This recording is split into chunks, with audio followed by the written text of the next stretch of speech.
Praise the lord. యేసునామమే జయము. మన రక్షకుడు మన విమోచకుడైన యేసుక్రీస్తు పరిశుద్ధమైన నామంలో అందరికీ వందనాలు. చిన్న ప్రార్థన ద్వారా ఉదయకాల వాక్య భాగం ధ్యానించుకుందాము. పరిశుద్ధుడ మహాగణుడైన దేవ యేసయ్య, సర్వాధికారినైన మీకే వేలాది వందనములు, కృతజ్ఞత స్తుతులు చెల్లించుకుంటాను. దేవ ఉదయకాలం ప్రభు వాక్య భాగం ధ్యానిస్తుండగా వాక్య భాగం అర్థమవులు సహాయం చేసి మీ కృపలో బలపరిచి మీకు మాదిరిగా మమ్మల్ని నడిపించమని చిన్న ప్రార్థన యేసునామంలో అడిగి వేడుకుంటున్నాను తండ్రి. Amen amen. రోమీయులకు రాసిన పత్రిక 8వ అధ్యాయం 25వ వచనము.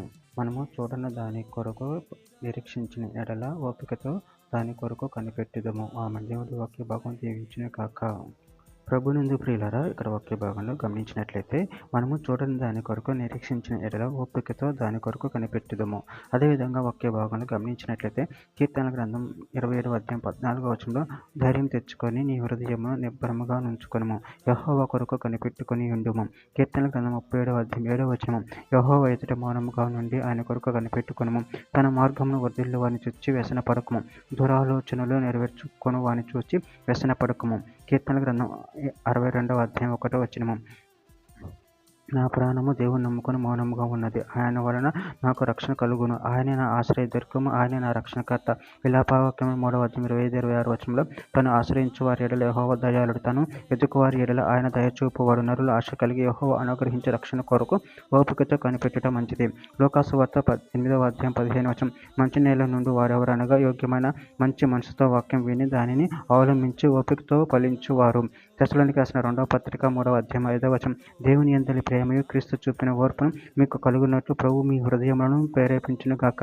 హెబ్రీయులకు రాసిన పత్రిక 6వ అధ్యాయం 12వ వచనం మీ నిరీక్షణ పరిపూర్ణమగు నిమిత్తం మీరు ఇదివరకు కనపరిచిన ఆసక్తిని తుదమట్టుకు కనపరచవలని ఆపేక్షించుచున్నాము. హెబ్రీయులకు రాసిన పత్రిక 10వ అధ్యాయం 36వ వచనం మీరు దేవుని చిత్తమును నెరవేర్చిన వారే వాగ్దానం పొంది నిమిత్తం మీకు ఓర్మి అవసరమై ఉన్నది.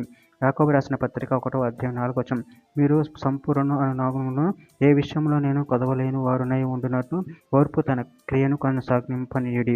చివరిగా ఒక మాట, యెషయా గ్రంథం 30వ అధ్యాయం 18వ వచనం కావున మీ యందు దయ చూపువాలని యెహోవా ఆలస్యం చేయుచున్నాడు, మిమ్మల్ని రక్షింపవాలని ఆయన నిలవబడి ఉన్నాడు. యెహోవా న్యాయం తీర్చు దేవుడు, ఆయన నిమిత్తం కనిపెట్టుకుని వారందరూ ధన్యులు. ఆమె దేవుడి వాక్య భాగం దీవించిన కాక. చిన్న ప్రార్థన చేసుకుందాము.